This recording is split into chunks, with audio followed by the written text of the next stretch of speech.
Okay, guys, I want to take a minute and go over some generalities about offside shots and the angles that you can achieve with different general types of offside strikes.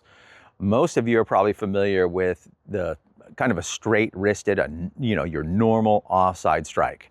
Most people don't know that there's different types of offside strikes you can throw, but let's go over some of the most basic one. The basic one I call an inline strike. It's because whenever you impact, the blade, your hand, and your arm are all in line. They're all in like this line right here.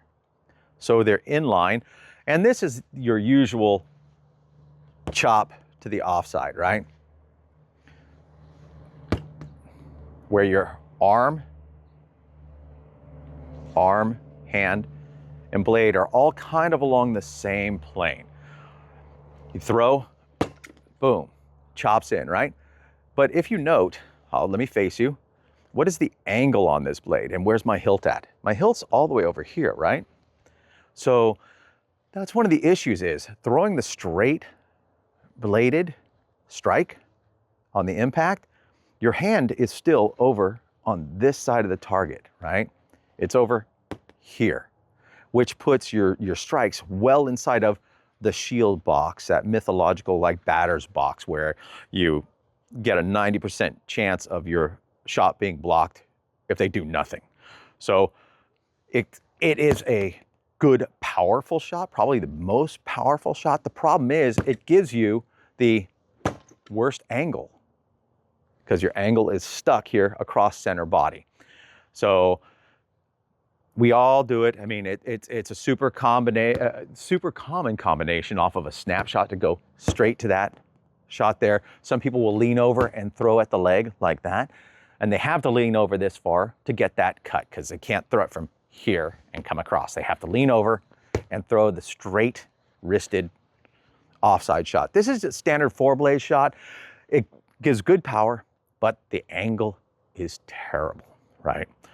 So the next one we talk about is a break wrist style. And it's called a break wrist style because instead of keeping your hand straight up and down with the blade, like this, in line, boom, boom, boom, blade, this all in line, you break the wrist over. Commonly, with the 4-blade, you break the wrist forward, okay?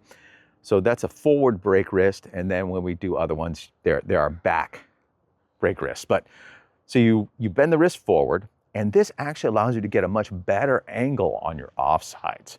You have to get a little more momentum into the strike before you throw it. You just can't take here and just muscle it in. But the angle this comes at, instead of here, it achieves here by simply bending the wrist down. You notice, if I cut across here, this is as far as this strike goes naturally anatomically. If I bend the wrist down, boom, suddenly this can go that much further. And that's a substantial amount further. You're able to achieve, I'll face you here, instead of this angle right here, see that? This angle, I'm able to achieve this angle, coming much more straight on the target. So normally used with the back molinet, a reverse molinet, you can throw it up here at the head, high, here to the armpit. You can throw it here to the leg. And you notice I can strike that leg without having to dip myself over and expose myself. I can just throw it in front of my shield and strike down there. So that's the break wrist 4-blade. So that's, if you don't do that one, that's probably the next one you want to work on. You want to work on your regular straight wristed ones, and then you want to work on throwing that same one, but bring the wrist down, rotate like this. It's really easy. So that is the break wrist 4-blade, straight, then break wrist.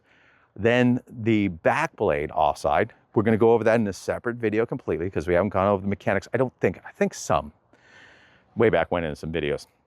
But the back blade achieves an even better angle, which some people call the offside wrap, the reverse wrap.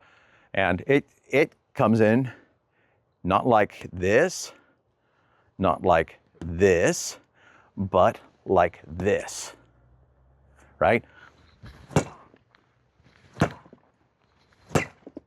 You're able to hit way past your opponent. So I'm hiding behind the pel, right? I come here and I throw it and it lands back here. The break wrist lands here. The standard wrist lands here, and the reverse lands back here. Boom. That's the offside wrap. Boom. You can reach outside somebody's guard. So you can pretend he has a sword here and just reach over, whereas my foreblade will hit his guard. The back blade will go past it. Hit him in the arm, hit him in the head, hit him in the armpit, whatever. So we'll go over the mechanics of that shot, but the big thing to keep in mind is the right offside for the right situation. The standard straight wrist hits harder, has the worst angle.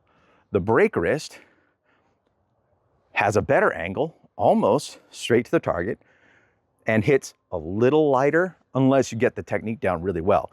But generally it has a better angle, but it's a little lighter. And then the best angle for offsides is the offside wrap shot, which you can get that far behind an opponent. It also hits lighter, again, until you really, really master the technique. But see if you can try those different shots out.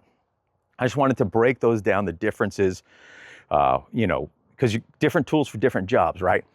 So you can either do it straight wristed, you can do the break wristed, which you get that much more room, or you do the back, the reverse, which is kind of like a reverse break wrist. It's just an offside wrap. And then that, with loosening up the fingers, gets really far behind an opponent off to their offside, and even wraps around, and you can hit them in the back, in the butt, wherever. So, alrighty guys, on to the next video.